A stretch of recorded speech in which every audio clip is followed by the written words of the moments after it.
तो turning point क्या हो गया? मतलब जैसे मान लो आपको सब फैमिली वाले सब चिढ़ा रहे थे, बोल रहे थे कि पढ़ ले, लिख ले, जादूगर बनेगा तो क्या हो जाएगा, मतलब पैसे की कमाई भी नहीं होगी, लोग आपको अच्छे तरीके से देखेंगे भी नहीं। आज तो चलो चीज़ें चेंज हो गई, बहुत बच्चों वो टर्निंग पॉइंट था, और बहुत लोग जो हमको सुन रहे होंगे, उनकी ज़िंदगी में भी टर्निंग पॉइंट आ जाए, तो वो टर्निंग पॉइंट क्या था वैसा?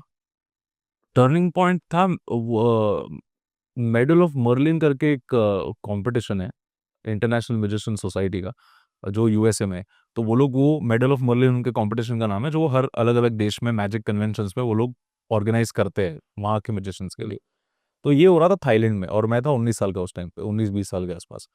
और मेरे 10 म्यूजिशियंस जो सीनियर्स थे मेरे, वो जा रहे थे, तो उन्होंने मुझे इनकरेज किया कि तू कंपटीशन में पार्टिसिपेट कर।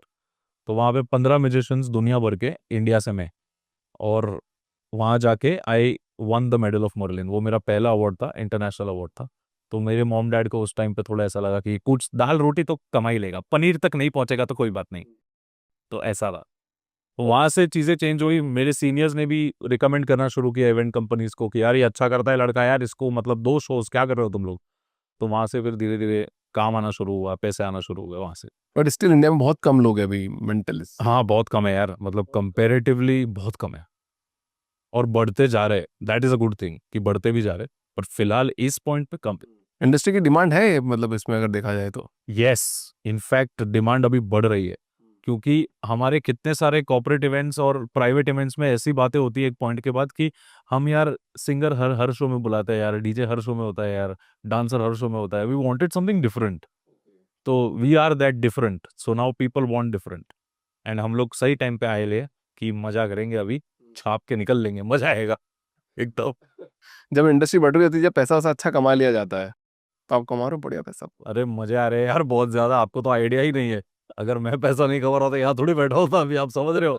नहीं बट है इंडस्ट्री में, इफ यू कम एकदम स्ट्रिप डाउन कर लेना सक्सेस को, पैसे से ही रिलेट कर लेना अगर, तो है इसमें, बिल्कुल है। बट फिर वो चाहिए, वो स्लीपलेस नाइट्स, भूखा प्यास सब भूल जाने का। 10 साल, 15 साल आराम से हो जाएगा। तो इनिशियल डेज कैसे थे, मतलब आप बताओ, इनिशियल डेज में क्या करते थे? मतलब उस टाइम तो जैसे आपको 10 साल हो गए करते करते भी, 15 हो गया। 15 साल हो गए, 15 साल में तो शायद लास्ट के 5 साल ज़्यादा बेहतर होंगे मेरे हिसाब से, राइट? शुरू के 10 साल वाली जर्नी भी बताओ कि वो कितनी टफ थी। मैं मेरे को एक तो ना किड्स बर्थडे पार्टी से नफरत थी, मैं क्योंकि मैं बोला ना डेविड ब्लेन और वो सब। तो बच्चों की बर्थडे पार्टीज नहीं करना अच्छा लगता था मुझे, क्योंकि लोग बोलते थे कि मैजिक बच्चों के लिए होता है, तो लगा ऐसा थोड़ी है, चल हमने तो टीवी पे कुछ अलग ही देखा है। लेकिन वो उतना पता नहीं था लोगों को। तो मेरे पास बच्चों के बर्थडे पार्टीज के शोज आते थे, और मैं मना कर देता था कि नहीं मैं नहीं करता है, मैं I do corporate, I am 18+ entertainer. उसका अलग ही मतलब हो जाता था, लेकिन फिर उसको मैंने सुधारा आगे जाके कि I don't do magic for children. फिर जब कॉमेडी मैजिक और कॉमेडी मेंटलिज्म और ये सब जब कॉमेडी ऐड हुआ, तो सबसे इंपॉर्टेंट चीज मेरे लिए थी ऑडियंस को हैंडल कर पाना, क्योंकि यहीं पे गेम है पूरा मेरे टाइप के शो में। तो उसके लिए मुझे मेरे एक सीनियर ने एडवाइस किया कि तू किड्स बर्थडे पार्टीज कर, तू 6 महीने के लिए कर, 1 साल के लिए कर, फिर छोड़ दे, लेकिन कर, क्योंकि बच्चा है ना, बच्चा जो ऑडियंस होता है ना, किड ऑडियंस, सबसे टफ ऑडियंस है। यहाँ पे आप आपकी एज के, मेरे एज के ना 100 लोगों को बिठा दो, और सामने दूसरी तरफ 10 बच्चों को बिठा दो ना, वो 100 लोग हैंडल इजीली हो जाएंगे, 10 बच्चे नहीं हो पाएंगे। क्योंकि बच्चे, पीपल, किड्स सी थ्रू वेरी क्लियरली कि ये बॉल वो हाथ में छुपा है। एडल्ट अपन अपना दिमाग ना इतना सब दुनिया देख के अपने को ज्यादा ज्ञान आ गया ना, तो अपने को ज्यादा कॉम्प्लिकेट करने की आदत है, बच्चा बेचारा सिंपल चीज देखेगा। तो वो 1 साल पहले तो मैंने वो किया फिर, और मेरे को रियलाइज हुआ कि ही वॉज राइट, वो डिफरेंस आया ऑडियंस मैनेजमेंट में। एक दो शोज में तो मैं बच्चों को भड़क भी गया था कि अरे बैठ जाओ वहां पे चुपचाप ऐसे, मतलब, and the event manager was like क्या, व्हाट आर यू डूइंग।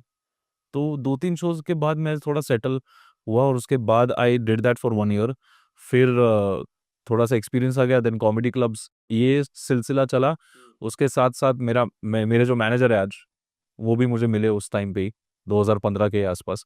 तो उनके साथ काम करना शुरू किया, वो 10 साल से मेरे साथ है। तो ऐसे करते करते मैं प्री लॉकडाउन पोस्ट लॉकडाउन गिनता हूँ अपना करियर। प्री लॉकडाउन हमने काफी काम किया, लेकिन उतना कुछ हुआ नहीं। हाँ मतलब उस टाइम पे we also we did the Ambani का अपना वेडिंग, तो अभी हुआ है ना। उस टाइम पे प्राइवेट पार्टी भी किया था एक, अक्षय कुमार का प्राइवेट पार्टी उस टाइम पे हुआ था, ये सब हो रहा था। तो money was coming in, events were coming in, but that is it. वो एक स्टैग्नेंट पीरियड होता है ना, वो हाँ अंदर से नहीं हो रहा था। और मुझे हमेशा से लगता था कि मटेरियल जो है ना मेरा, जो मैं स्टेज पे कर रहा हूँ, वो इससे बेहतर हो सकता है। हम हमारे पीक पे नहीं पहुंचे अभी तक। लॉकडाउन में जब सब कुछ बंद हो गया तो अचानक से फ्री हो गए सब लोग, तो वो टाइम पे बैठ के मैंने आई थिंक 3,000 लेक्चर्स देखे इंटरनेशनल म्यूजिशियंस के, खरीद खरीद के। वो आप कर सकते हो। तो वो 2 सालों में इतने लेक्चर्स देखने के बाद पोस्ट लॉकडाउन चीज़ें बदल गई। उसके बाद टीवी शो भी हुआ, उसके बाद टीवी शो के बाद और फिर फेम आया, फिर everything changed after that. Fame आया मतलब सॉलिड फेम आया कैसे? सॉलिड, हाँ, अच्छा खासा आया यार। आप जाओ एयरपोर्ट पे, लोग ऐसा सेल्फी खिंचाने लगते हो, मतलब आ गए आप, मतलब हो गया, बा इतना तो हो ही गया अभी। कैसा लगता है मतलब पहले की आपने लाइफ देखी है, मतलब एकदम जैसे पापा मम्मी मना कर रहे थे, फिर आपने इतना काम किया 10 साल, फिर एकदम फेम आया, कैसा फील कैसा आता है अंदर से, मतलब क्या लगता है इंसान को? फील यार, एक तो अच्छा तो लगता ही है क्योंकि एक टाइम पे सोचा था ये सब चाहिए लाइफ में और अभी हो रहा है। और दूसरा ना, यू फील रिस्पॉन्सिबिलिटी ऑल्सो, क्योंकि मेरी मम्मी ना मेरे को हमेशा बोलती है कि सक्सेस पाना is not the problem, it's not difficult, success झेलना is difficult. You have to learn to इसको झेलना सीख। तो है तेरे पास अभी तो पगला मत जाना अचानक से कि अरे अभी मेरा कोई कुछ नहीं उखाड़ सकता है। मतलब आप ऐसे फुल आइसलैंड में आप बैठे और बोल रहे हो गोला खिला मेरे को, ऐसा नहीं चलता है ना। तो लर्न टू कंट्रोल इट। तो basically that is what I am trying to do right now. मतलब ये जो भी जर्नी है, मतलब जो भी स्किल बेस्ड जर्नी होती है एक इंडिविजुअल आदमी की, जैसे कोई सब जब आगे बढ़ रहे होते हैं सब लोनली जर्नी होती है, आपकी भी लोनली जर्नी रही होगी पूरी, कि भैया 10-15 साल लोगों ने आपको सपोर्ट नहीं किया होगा, कि एकदम अकेले महसूस कर रहे हैं। उस टाइम पे सपोर्ट किसने किया आपको सबसे ज़्यादा?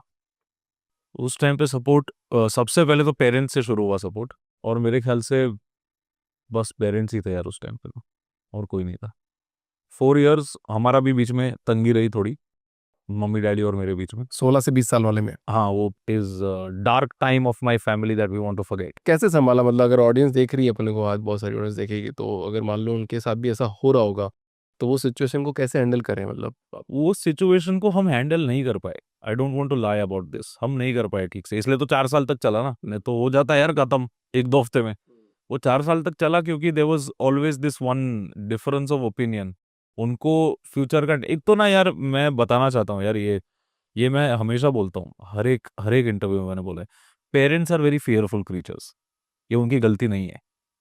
ये सोसाइटी ना इतना डरा देती है ना कभी कभी माँ बाप को कि बच्चे का फ्यूचर उनको खुद को ये नहीं पता होता है कि कल उठ के खाने में उनको क्या मिलेगा।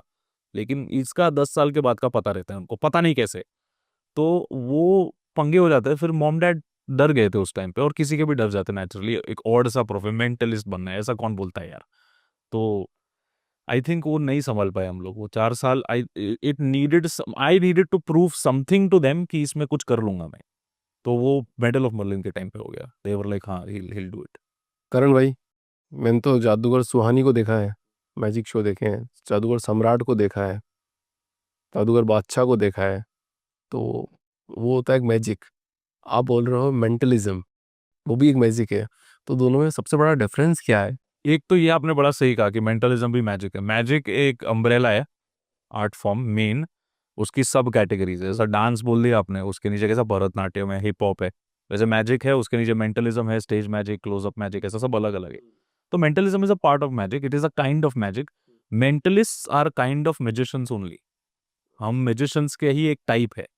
फर्क इतना होता है कि मैजिक में आप जैसे विजुअल इफेक्ट्स करते हो, जैसा आपने बोला जादूगर सम्राट, और वो लड़कियों को काटते थे उनको इल्यूजनिस्ट बोलते हैं, जो कबूतर निकालते हैं वो स्टेज मैजिशियंस होते हैं, मैनिपुलेटर्स।